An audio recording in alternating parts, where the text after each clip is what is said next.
Okay, so we'll first look at pitching dahulu, okay, and what is needed for you to do or how to go about doing your pitching. Now, before I start explaining about pitching on how to go about doing it, let's first understand what pitching is. Yeah, well, I'll try to find what would be the best translation of pitching in Bahasa Melayu. But then again, I couldn't find, the right word, because apparently pitching is more like presenting an idea, trying to persuade people, because it has somewhat a persuasion in it, but not as persuasive as persuasive speech. Okay, not as persuasive as persuasive speech, tapi dia still have this persuasion essence in your presentation or in your pitching activity. Okay, but another thing is, when it comes to pitching, a lot of us have in mind that this is more or less like you're trying to pitch a business or a business idea. Yes, that is true, but not entirely true. You know why? Because it can also be something like, for example, there's an existing problem or issue, and you would like to resolve that issue. Therefore, you would like to pitch your idea on how to resolve the issue, and the issue may not necessarily be an issue in business area. It can also be in any kind of area.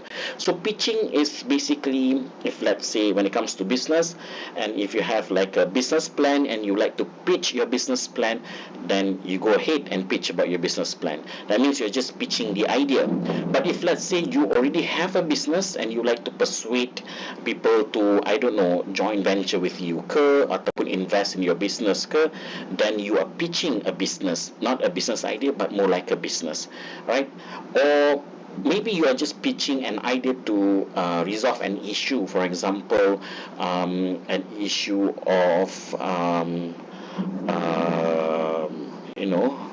how to actually help students to, for example, to use Google Meet, and also at the same time screen record Google Meet, or something like that lah kot. Okay, so it can be just anything, because there's an issue and you like to resolve the issue. But not to worry, I have a sample with me, and hopefully by explaining using that sample will help you to understand better about pitching. Yeah, tapi most of the time students will choose pitching an idea, a business idea, because it'll be easier for them to do that. Yeah, but not necessarily. I just want you to know, because I don't want to make it too rigid that it has to be a business idea. Business idea can be part of pitching, and some other parts of pitching, like I mentioned to you, maybe you're resolving an issue or a problem, something that is simple and worth taking the action to resolve that. It does not require, kalau you cakap nak change policy, then it should not fall under pitching, because policy requires more research, doing a lot of readings, and then you need to persuade people convincingly so that they will agree to your notion, to your idea. So that falls under persuasive speech. But pitching is more something that is very simple, something, an action that can be taken then instead of requires time, a duration of time and whatnot. Yeah. So how to go about doing your pitching? So let's talk about pitching first. Okay. Now, number one, make sure that your speech contains of 1 paragraph of introduction, 4 paragraphs of your content. Okay, but I put there short paragraphs, and then you'll understand why when we move towards the end of this explanation. You'll understand why I put there 4 short paragraphs. Yeah, and then 1 paragraph for the conclusion. So your pitching will not be a 5 paragraph essay, but instead it will be a 6 paragraph essay. 1 paragraph for introduction, 4 paragraphs for content, and 1 paragraph for your conclusion. So all 6 paragraphs. Yeah. So what is needed in your introduction? Okay, you need to have an attention getter, like any other speech. You need to have an attention getter. There must be like a specific purpose. So today I would like to pitch my audience about apa, and then reveal the topic of your pitching. And then, of course, when you move on from introduction to your body paragraphs or to your body contents, and then you move on to conclusion, you need to have the transitional sentence. Now, these are basically things that I have also explained in your informative speech. So same old, yeah. So whatever you have in your in the introduction of your informative speech, more or less you have them in your pitching. Satu yang bagian introduction content semua I explain first before I explain in details about each speech, because those are the benda-benda yang wajib yang patut ada dekat dalam setiap speeches, be it your informative speech ke, pitching ke, or even your persuasive speech. Okay. Now, next, what do you need to have in your body content? So these are the 4 things that you need to have in your body content, which represents 4 paragraphs, but short paragraphs for each. So the first paragraph of your body content, you must talk about what is basically the problem or even the issue, up to you. Either a problem or an issue. And what would be your proposal? That would be the second part of your content. What would be your proposal on how you want to resolve the issue? And then we move along. What would be the solutions, okay? And how do you justify your solutions? So these are the 4 things that you need to include, but not in one paragraph. It has to be in 4 separated paragraphs, but short paragraphs.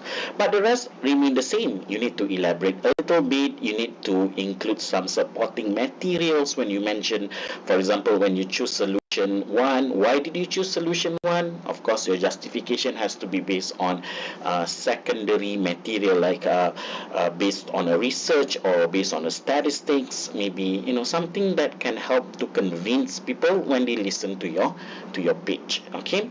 And of course, the last paragraph, which is the 6th paragraph, is the conclusion. And I'm not going to explain in details on how to write a conclusion, because you can always refer to my my notes previously, where I explain in details on how to come up with a conclusion for a speech. You use the same technique, all right? Or whatever technique that you have employed for your informative speech, you may repeat the same technique or strategy for your conclusion. So I'm not going to explain in details on that, yeah? Okay, now let's talk about the presentation pula. Okay, the rest remains the same. Kalau you refer back to my explanation about your informative speech, sama sahaja. A visual aid is a must. I have to say this. Okay? Apa-apa speech, informative, persuasive, pitching, a visual aid is a must. The very least, paling tidak pun, you have your slides. Like how I am having some slides right now to explain about pitching. So the very least that you need to have with you is your slides. But of course, you can add something else if you want to. You want to add audio ke, video ke, up to you. Graphics, images, up to you. Kalau you're using video, make sure that it is not more than 1 minute, yeah, not more than 1 minute. And of course, if you're using, graphics, images, chart, graphs, table, make sure that they are very clear enough for me to view them, clear enough for me to see the information in the so-called visual aids, yeah. And if let's say you're using tangible video, tangible item as your presentation or visual aid. For example, you like to talk about phone, right? Like this, my handphone right now. So make sure that it is clear enough for me to know that this is a phone. What kind of phone is this? And that, because you are explaining about it, you're saying, if let's say you ask me, as you can see the camera, there are 2 cameras here. Let's just say there are 2 lenses here. So when you try to say there are 2 lenses, make sure that I should be able to know and to see that there are 2 lenses here. I cannot just, it has to be based on what you see, but I am not able to view it, So that's what I meant when it comes to make sure that your visual aids are clear enough, because I still need to evaluate your visual aid. But having a visual aid is a must, okay? And of course, if you're using your slides, make sure that your slides are not too wordy. Mine lain. Jangan samakan dengan saya punya, because my slide ni also function as your material. Because let's say kalau you terlupa ke, you nak refer balik, It has to be yang lengkap macam ini, tak boleh into point-points yang pendek-pendek sahaja. Tapi for speech presentation purpose, of course your slides cannot be too wordy, because you are there to deliver a speech. You are not there to read the slides for your audience. Very different, those two things. And of course, we talk about non-verbal gestures. Your voice must be loud enough, clear enough, facial expressions, body gestures, semua tu ada markah untuk delivery. Language, please pronounce the words correctly. It is suggest, not suggest. It means, not it's mean. Those kind of, common mistakes, yeah. And also grammar, just, observe good grammar, good use of grammar. When it comes to attire, wear something that is presentable, ya. Jangan pakai sesuatu yang nampak sangat lah macam you were doing something else ke, maybe cleaning the house ke, doing the house chores ke, pemuka masih lagi berpeluh buat kerja rumah, terus nak rakam. Make sure that it looks presentable as if you're ready, because this is still an assessment, okay? Of course, positioning yourself, I've talked about this. Make sure that the camera is from your waist up. You don't want to include the whole body of yourself in that camera, because otherwise that means you have to be placed far away, from the camera, and I fear that I won't be able to look at your facial expressions. Maybe your voice projection will not be that clear and whatnot. Yeah, it cannot be too near, otherwise I can only get to see your face, but not like the whole body, or at least partially, part of your body from waist up lah.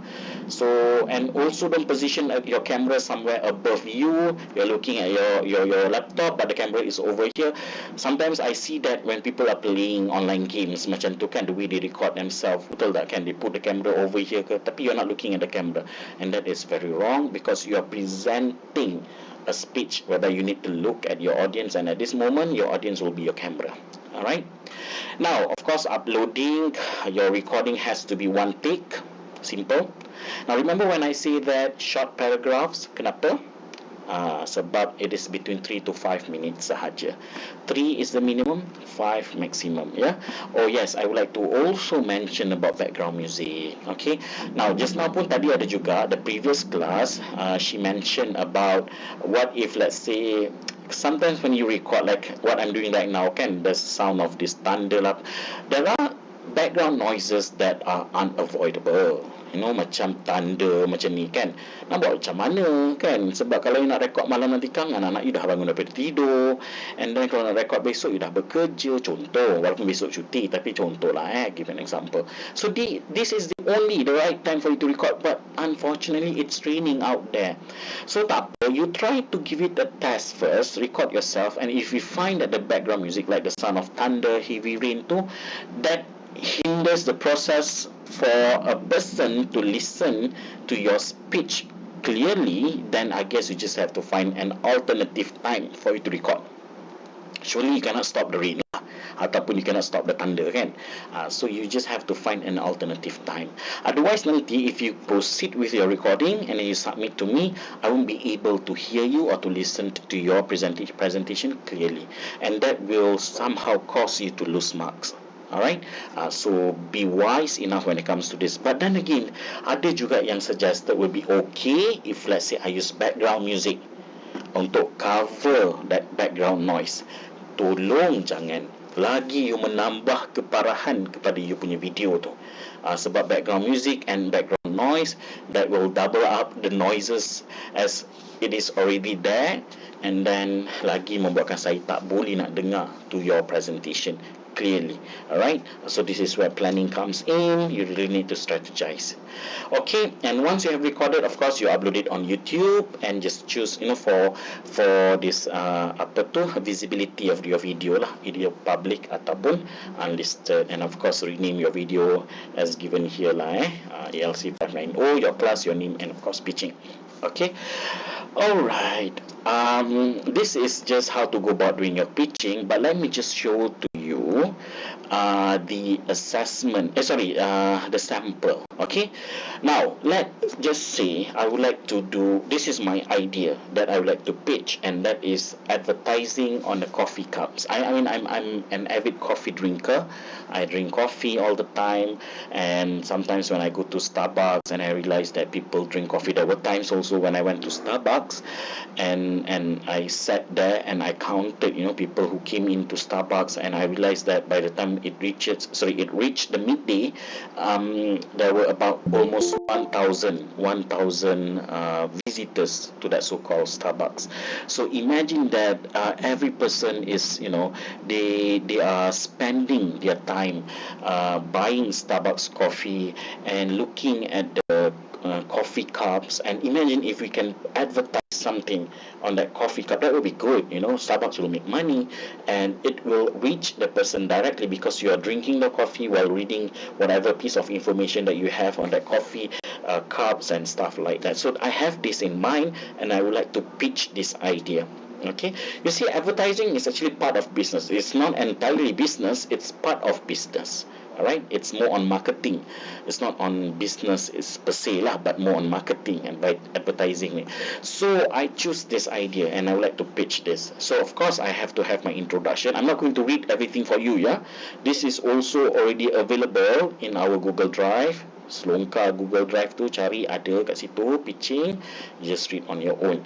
But as you can see here, I have my introduction and attention getter, and of course I stated I mentioned what the problem seems to be, and then I have my proposal over here, and of course with a few solutions, and then I proceed with my justifications of the solutions over here, and then I come to my conclusion. This will be my conclusion.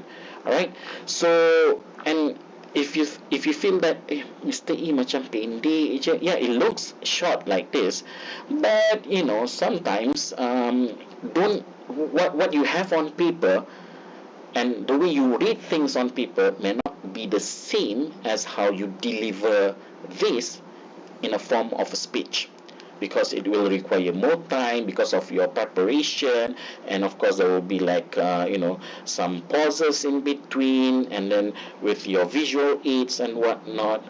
For all you know, you are in between 3 to 5 minutes. Kalau you baca, maybe less than 3 minutes sahaja.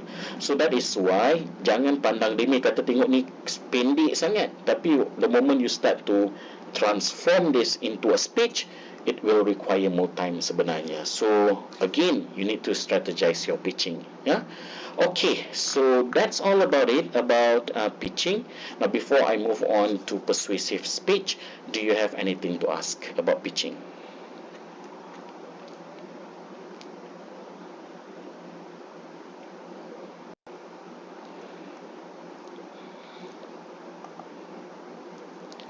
Do you have anything to ask? So far, semua okay? So far, okay, sir. Thank you. Okay, so if you have a question in your mind when to submit, you can refer to our seminar schedule, yeah, and you'll be submitting your pitching on the 8th of January. Sekarang ni 27 November, more than enough sebenarnya, more than enough. Okay, and that is why nanti when you update the topic for your pitching and the topic of your persuasive speech, buat cepat-cepat.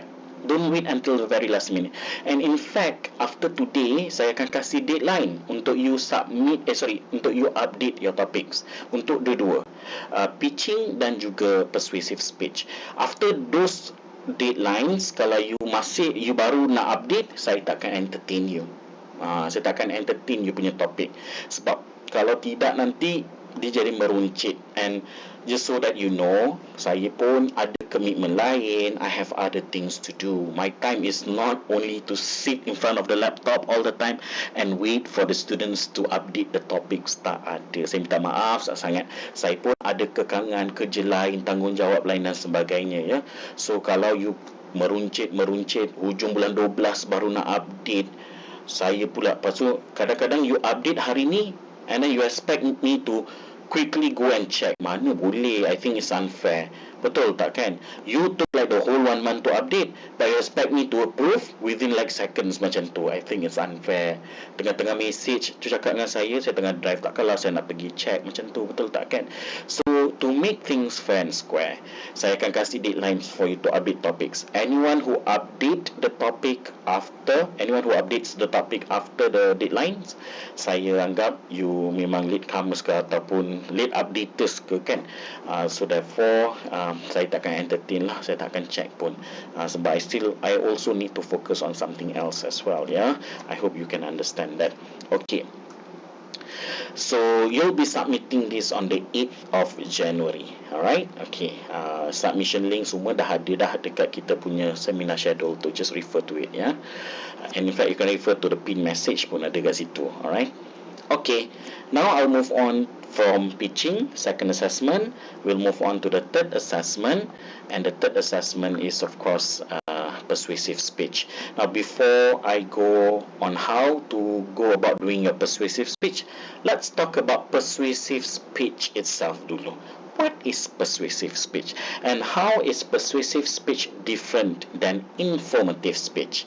Kalau pitching tu kita nampak lah clearly it's like on its own, although it has this persuasion essence in it, tapi it's on its own. Tapi kalau informative and persuasive, sometimes the topics can be interchangeable. That means you can use the same topic for your persuasive and for your informative, but for the case of ELC590, it is not allowed. It is not allowed. If you feel that you have presented the topic for your persuasive informative speech and you think topik ni pun boleh pakai lah juga untuk persuasive, and you use the same topic for your persuasive, no, that is not allowed. Tidak dibenarkan. Sebab itu kerja orang malas. So it has to be two different topics. And ada juga dia nak play smart, dia pergi cari kawan dia punya informative speech punya topik, dia jadikan dia punya persuasive speech punya topik. And if that happens, and if I see, saya check balik, sebab when I check, I'll check and I'll compare with your informative topic lah. And kalau saya sempat maklumkan, saya maklumkan. Kalau let's say saya nampak saya dah maklumkan, you still buat, kita akan tolak markah. So itu kerja orang malas, kita tak nak macam tu. So when you update your topics, please go and check, dekat informative speech tu juga, topik tu ada tak yang dah pakai topik tu. Sebab ada beberapa topik, they can be informative, they can be persuasive. So I don't want nanti later it becomes an issue. Okay, on my part, the way I look at it, as if you are trying to be smart lah in your own way, that is to reuse the topics that have been used for informative speech. Tapi although it can be an honest mistake, that means you tak perasan pun sebenarnya. So to avoid that kind of confusion, please check and always double check before you update your topics. Kalau pitching tu susah, dia sebab dia of its own kan, so dia tak susah lah you nak dapatkan topik yang tu. Tapi kalau informative and persuasive tu, I have to admit there are few topics that are interchangeable. That means boleh juga persuasive, boleh juga informative. So kita tak nak nanti jadi kekeliruan kat situ, confusion kat situ, So always check. Okay, first check with the informative speech topic, ada tak yang dah pakai topik tersebut, and then second check with those who have updated the topics dekat persuasive. Make sure that you don't use the same topic juga. Alright, kalau tidak kita anggap tu plagiarism lah ataupun meniru lah. Okay, now let's get to know about persuasive speech. Okay, so persuasive speech is a speech that persuades the audience about something. Okay, it is biased by nature lah. So after listening to the speech, the audience will be persuaded or the otherwise. Okay, what are some examples of topics? So is Earth really round?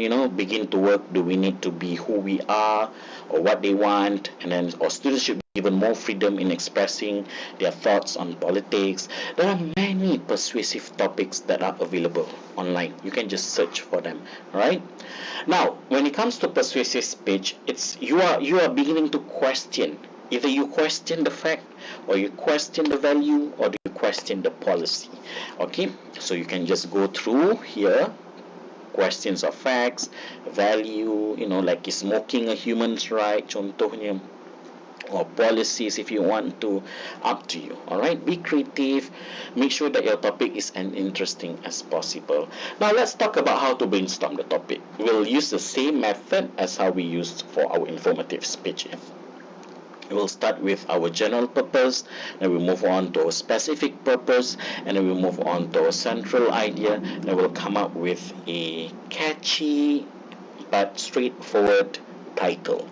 So like in this case, of course, your general purpose to persuade, because this is a persuasive speech. And when you want to persuade, what do you want to persuade your audience? Okay, so that will be your specific purpose.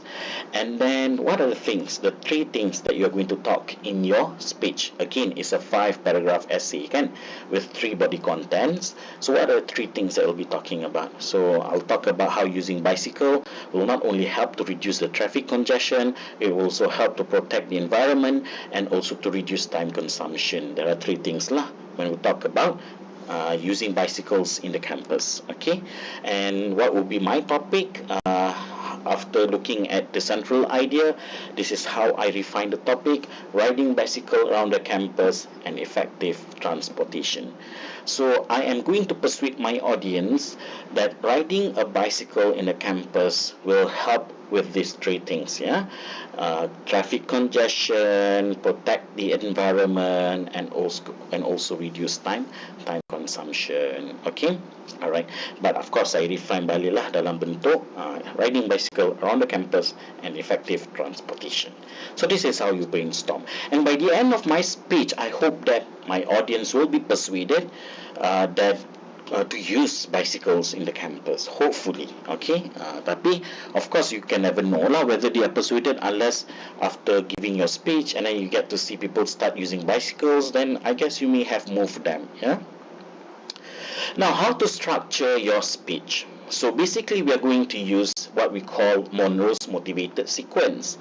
Now, Monroes motivated sequence is basically steps that is used for persuasion.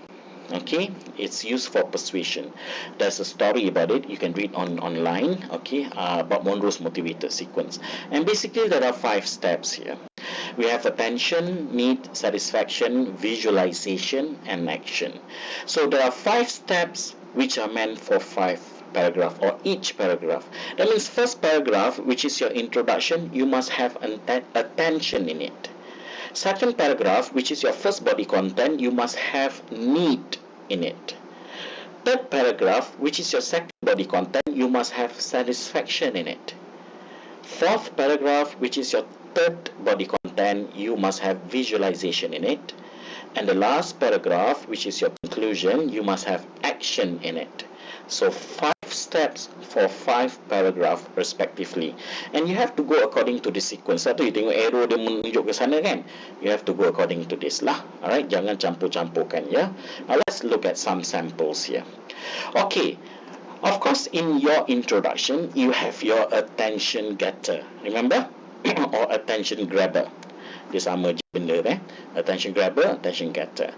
So by having that in your introduction, automatically you dah ada the first step of Monroe's motivated sequence, which is attention. Alright, so give an example here. Imagine the situation, you are at the bus stop, blah blah blah blah blah blah. This is attention getter. Automatically you dah ada attention kat dalam tu. Alright, next is need, and you have to have need in your first body content. Body content you yang pertama, you still talk about yang tadi kita cerita tu, you see, reduce traffic congestion. Remember?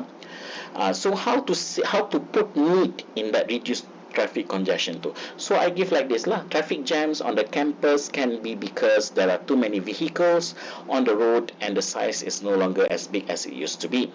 So hence there is a need for us to change this situation, and to change this I am persuading everyone to use bicycles in the campus.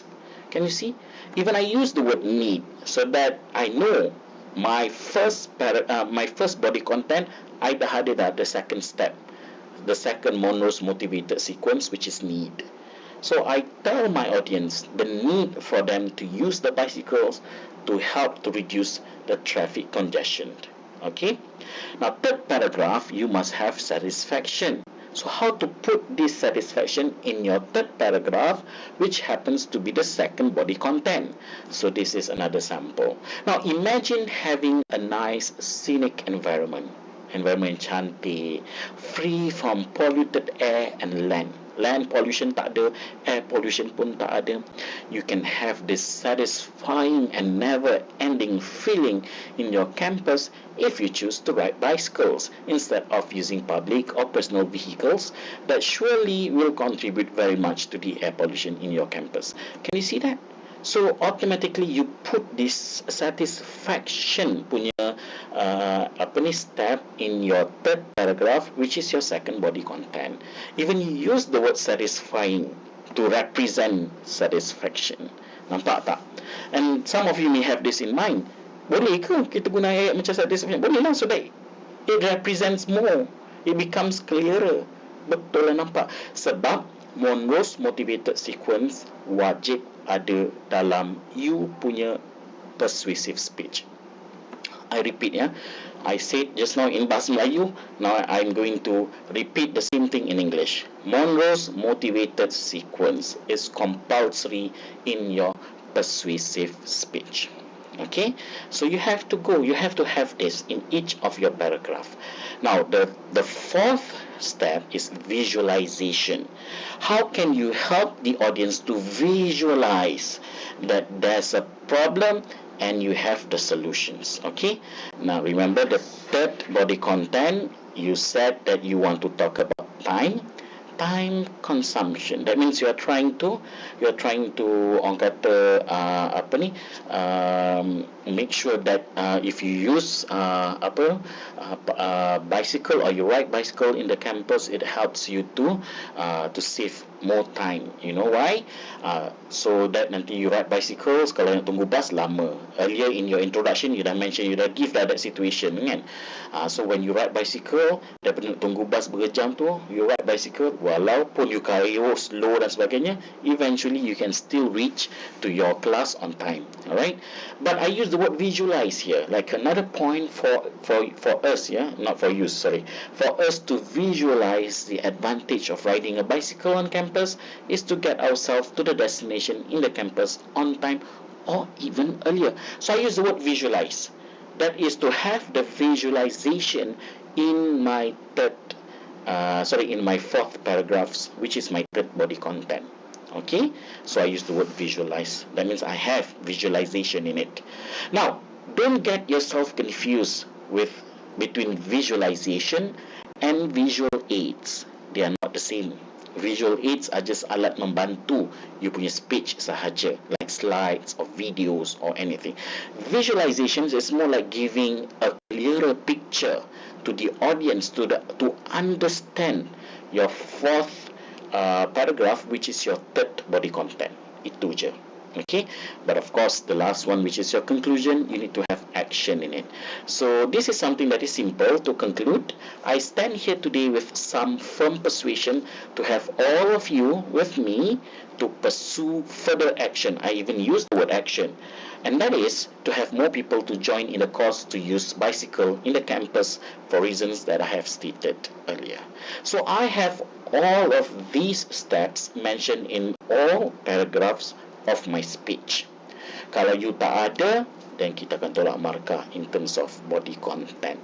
So you can always refer to this slide for you to understand better when it comes to what persuasive speech and what are Monroes motivated sequence. Now I'm going to move to the next slide, which I'll talk about on how to go about doing your persuasive speech.